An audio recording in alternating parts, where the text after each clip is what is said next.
fortress occupied by Sheikh Musa? Probably not.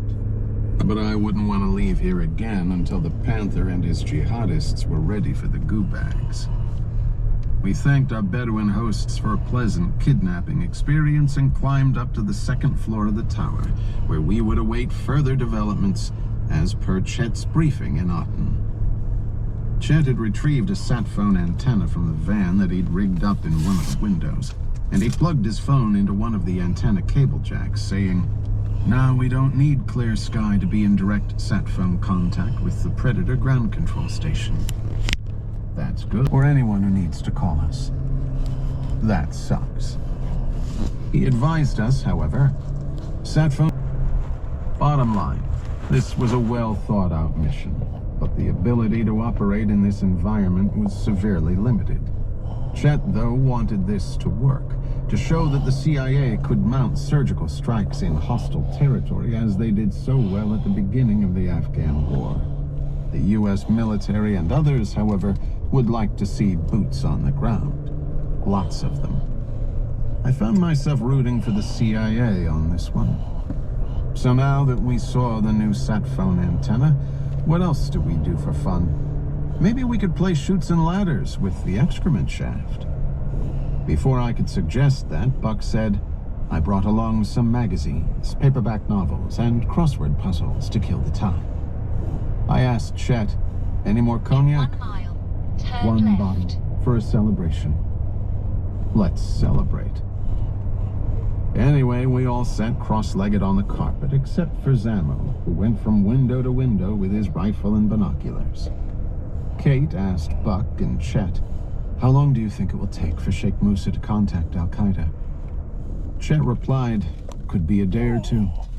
He explained, "Musa about coming back here or not, because Musa is not going to leave his tribal lands and go to the Panther with the 5 Americans." Chet concluded, "So it could be a long wait, but I'm confident that one way or the other, Bulus ibn al-Darwish will show up in the crosshairs of a Predator drone video camera."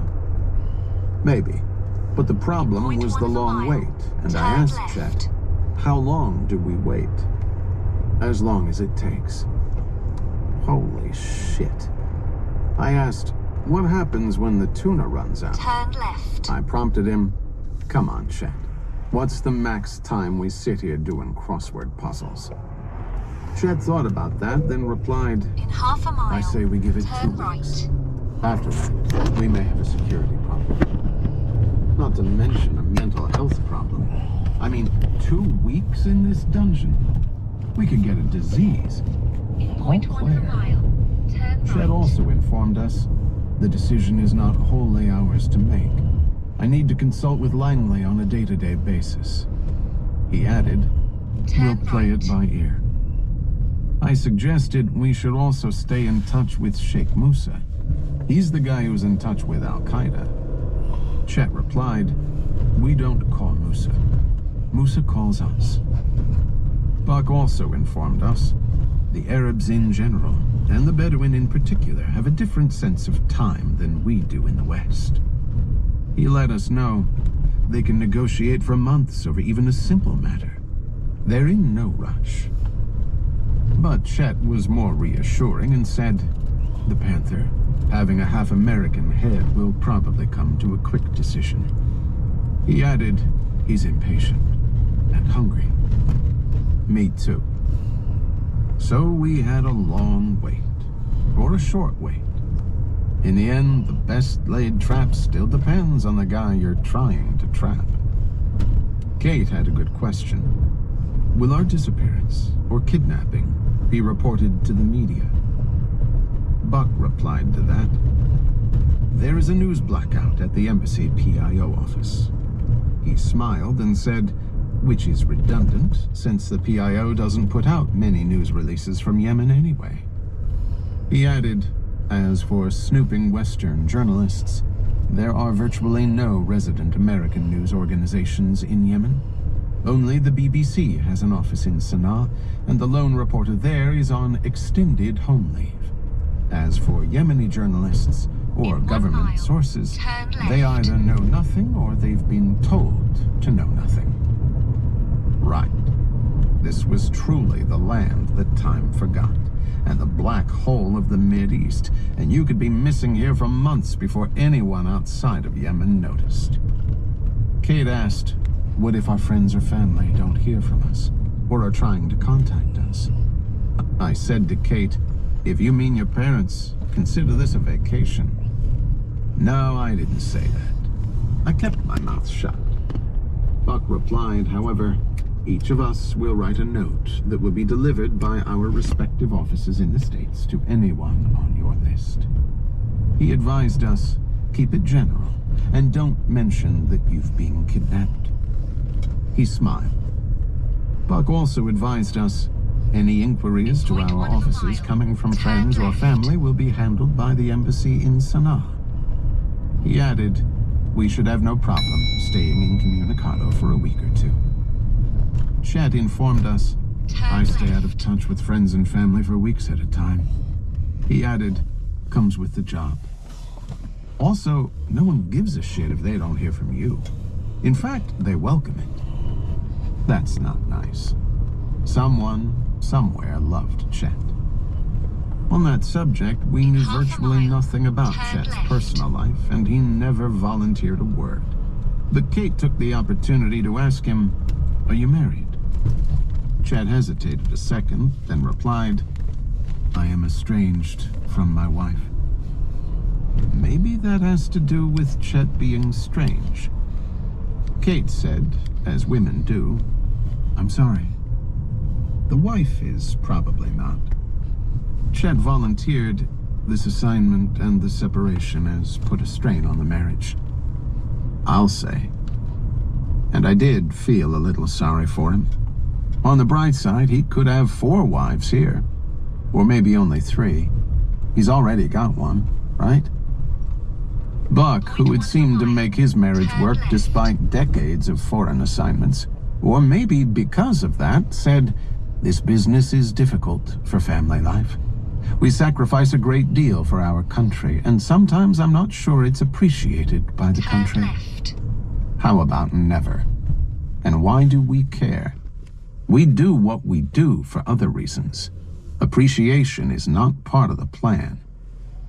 Buck said, regarding the long or short wait here, let's be optimistic and assume that we'll be on a plane heading home before anyone even knows we are missing. Okay, let's be optimistic. I opened one of the crossword books and said, an Arab who ran out of ammunition.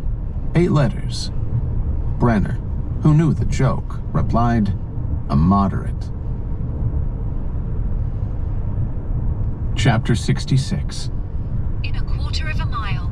It was dinner time, and we feasted on canned tuna, cold mixed vegetables, and tawa bread, all washed down with warm bottled water. Chet had a smoke.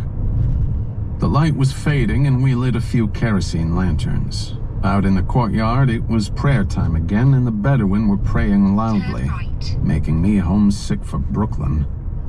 After the call to prayer, Chet announced that he had to do a sit-rep, and he was going to use the secure radio in the van. I said I'd keep him company, and we both went down to the courtyard where he unlocked the van and we entered. Chet checked his voicemail and text messages, then made his sit-rep. All okay. Then signed off and swiveled his chair toward me. He asked, you wanted to talk to me? I do. I remained standing and said to him, about Ted Nash. He nodded. You knew him. He nodded again, then said, but not well. Whatever. Here's the deal, Chet. My wife, before we were married, was involved with Nash. I looked at his face in the dim light of the console. You know that. I heard. So what happened was maybe more personal than business. He didn't respond. I continued, on the other hand, Nash, a few seconds before his death, had a gun pointed at us, at me and Kate. And that was business. Did you know that? I don't know the details. I'm giving you the details. Here's another detail. Nash was involved in a rogue operation that would have caused a nuclear attack by the US on the world of Islam. I asked, did you know that? If I did, I wouldn't tell you that I did. He added, however, I did not. Now you know. I further informed him, that might sound like a good idea to you. Nuke 'em, as I said, and you agreed.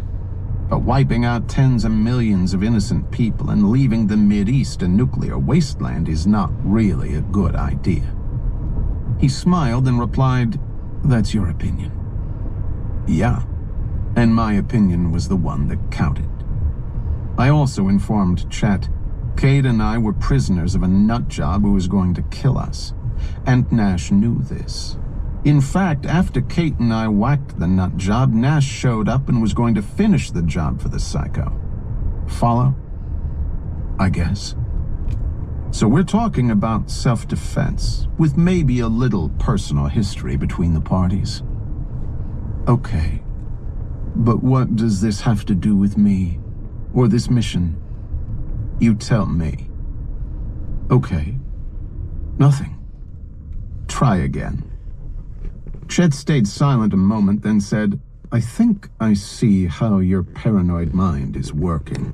And to be honest, I can understand how you might reach some wild and erroneous conclusions. But no buts, Chet. Do you think I'm stupid enough to believe that Kate and I were asked to come here because we're perfect for this job? You are perfect for this job, John. And so is Kate. Right. Perfect in every way.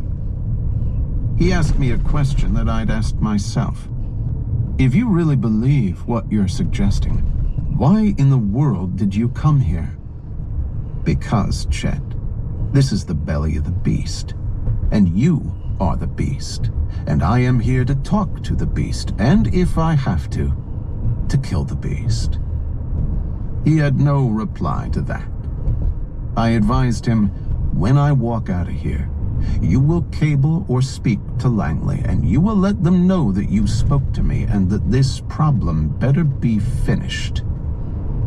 Again, he stayed silent, then said, I'll pass on our conversation. He added, but as far as I know, you and your wife being asked to come here has nothing to do with what happened to Ted Nash. It has to do with you and Kate being good Panther bait, because you killed the lion. Nothing more, nothing less. He further informed me, I don't like being threatened. I'm not threatening you. I'm telling you that if I smell a rat, or if something happens to Kate, you're dead. He was getting a little pissed off and snapped, if something happens to Kate, you can be sure the same thing would happen to you. Not if I blow your fucking head off first. He backed off a bit and said in a controlled voice, I understand how you might come to the conclusion you came to. And you know what? You could be right. But I don't think you are. But if you are, it has nothing to do with me. I'm not here to settle a score with your wife or with you. I'm here to kill Bulus ibn al-Darwish. He assured me, I don't assassinate American citizens. Well, except for al-Darwish. I'm happy to hear that, Chet. And if you leave here alive, it's because I didn't kill you. So that evens the score. Tell the boys back in Langley. He nodded, then said to me, I need to send some cables. Are we finished? I turned and left the van. Well, that was out of the way. Now Chet knew that I knew, and he could think about it and report it to whoever had the bright idea of sending me and Kate here to become unfortunate casualties of war. I mean, I always thought that there was a CIA contract out on us since Kate whacked Ted, and this seemed like a good time and place for the agency to act on that.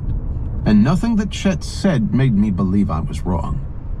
So to further answer Chet's question of why I was here if I thought that, the answer was, you can't run from the beast forever. You have to meet the beast, and you meet him on his turf, and you kill him. Or Because we're civilized and because the beast has friends, you might make a deal with him. I hope Chet understood the deal. If not, the Otter wouldn't be carrying as many passengers on the return trip. Chapter 67. Without electricity, except in the van, there wasn't too much to do after the sun went down. Also, I'll never again take hot running water for granted, or a chair to sit in, or a cold beer. I mean, I'm not a softy or a sissy. I'm an urban fighter. Urban is good. Comes from the Latin for city, as in electricity, right? Well, maybe this rustic experience will do me some good. I'll get in touch with my inner Bedouin. But maybe I should rethink the warlord thing. Also, it could be worse.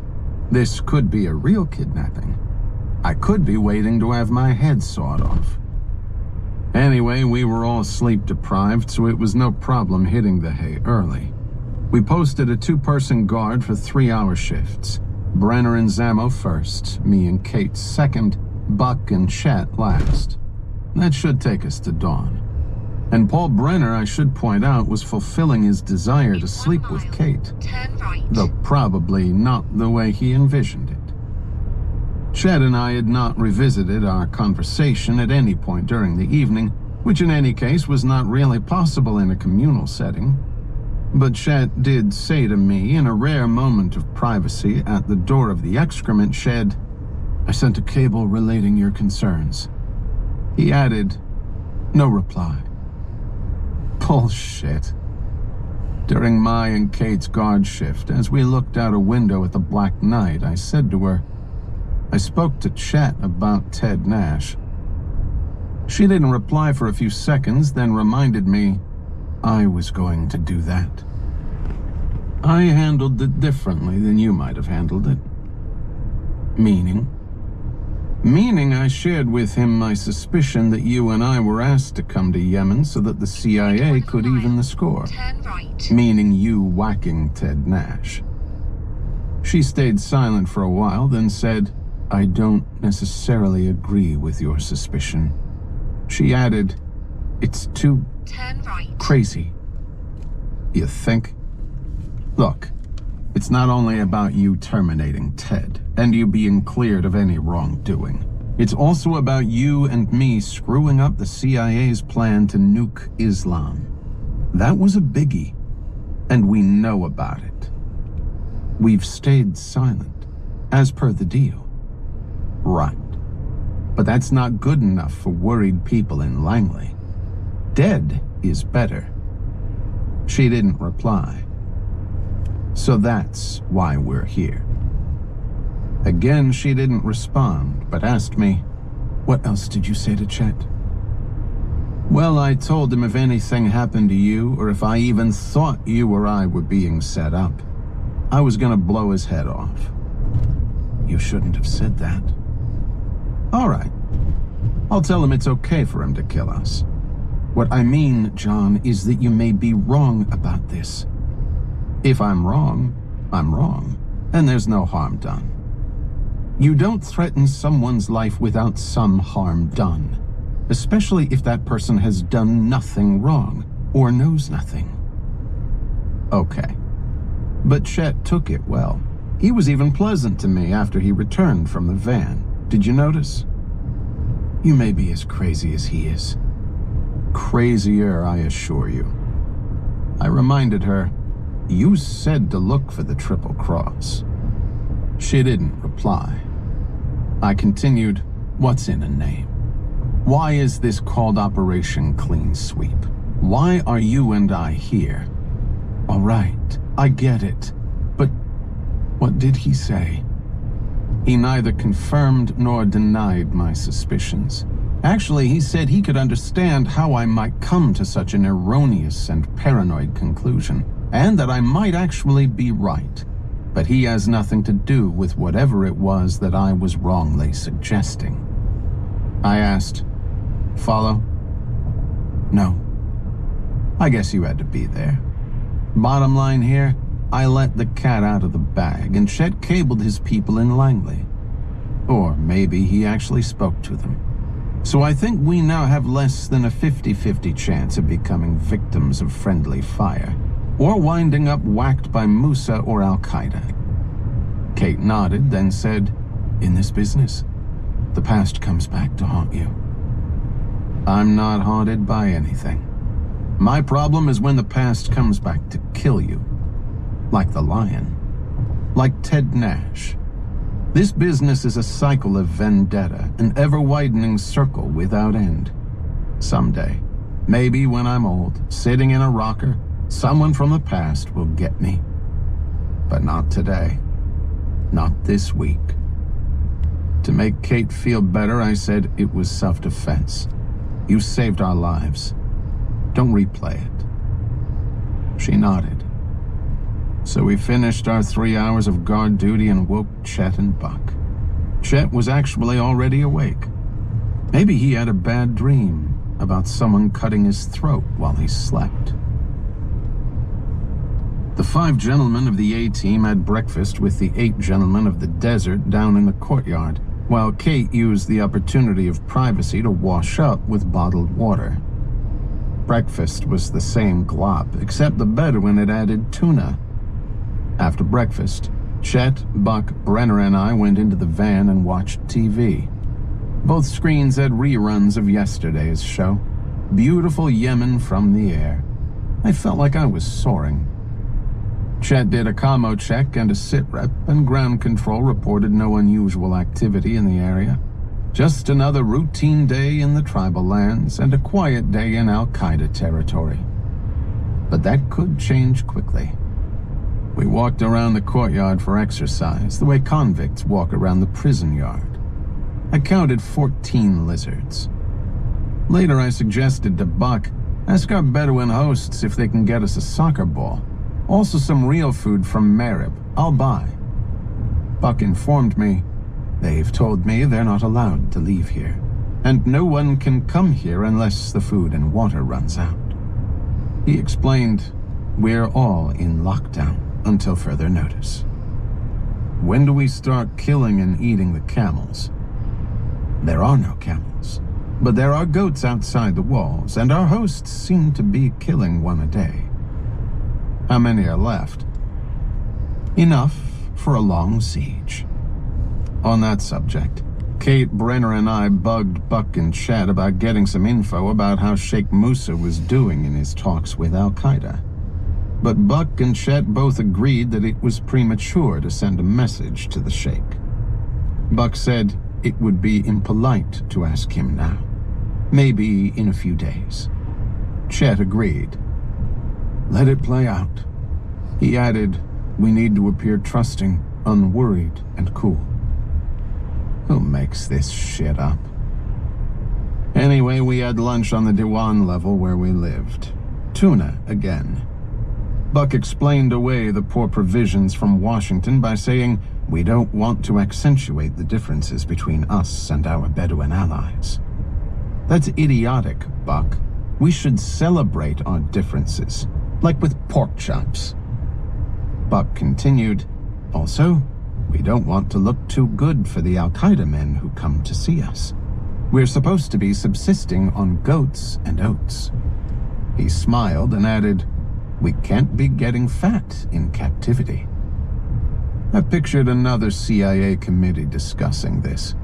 They really are into smoke and mirrors, and as I just discovered, they are believers in method acting.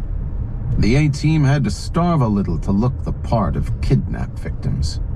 Not to mention, we all needed a shower and shave. Anyway, there wasn't a lot to talk about anymore without saying stupid things. So we all sort of retreated into ourselves and read and did crossword puzzles. Kate exercised a lot, and Mr. Brenner joined her a few times, twisting and bending. I should call the Bedouin in to see this. We had a first aid kit, and Brenner helped Zammo change his dressing, and later Brenner assured us that Zammo was okay. Maybe he was, but maybe we had to get him out of here. We also wrote out in longhand our required notes of assurance to friends, family, bookies, and whomever. These notes would be emailed to the parties we indicated. Buck had some suggested wording for the last paragraph, and it went something like this. I'll be out of communication in a remote area for a week or two, but if you need to contact me, this is the U.S. Embassy email address set up for this purpose. I may not be able to respond for a week or more, but be assured I will see your email and I will contact you shortly. I said to Kate, "Tell your parents I miss them." Chet and Buck gathered up the handwritten notes from Kate, me, Brenner, and Zammo, then took them down to the van for encrypted transmission to the embassy, or to Washington. They weren't clear about that. I said to Kate, Brenner, and Zammo, "This is like the stupid postcards you had to send to your parents from camp. Except there was something creepy about this." The day passed. The Bedouin answered all their calls to prayer and all their cell phone calls. We walked around the courtyard and we explored each floor of the 6-foot tower, which was all the same except for the open arched maffrage level. Good view. Also, to break up the monotony, I took a leak from the maffrage down the excrement shaft. Stories to the ground floor, which was piled high with shit. Longest piss I ever took. TMI. The other highlight of my day was recharging my commo equipment in the van. It's fascinating to watch the charge levels rise. The Bedouin, by the way, never seemed bored. They had an infinite capacity to sit around and bullshit. And when they weren't talking to one another, they were talking on their cell phones. They made tea all day, prayed, and slept when they felt like it. They had some kind of washing ritual associated with the call to prayer, but it seemed more symbolic than rub-a-dub-dub. Now and then, one of them would climb one of the stone platforms and peer out over the wall, but they didn't seem to take guard duty too seriously. Probably because they didn't take the Yemeni army too seriously. And they didn't yet understand the new boys on the block, Al-Qaeda. Also, I don't think the Bedouin really understood about the Predator drones watching us, or that we could see on our monitors in the fish van what the Predators saw from 5,000 or 10,000 feet. I asked Chet about this, and he said, if I showed them the monitors, they'd understand the capabilities without understanding the technology. Just like with their cell phones. He added, they know it's not magic.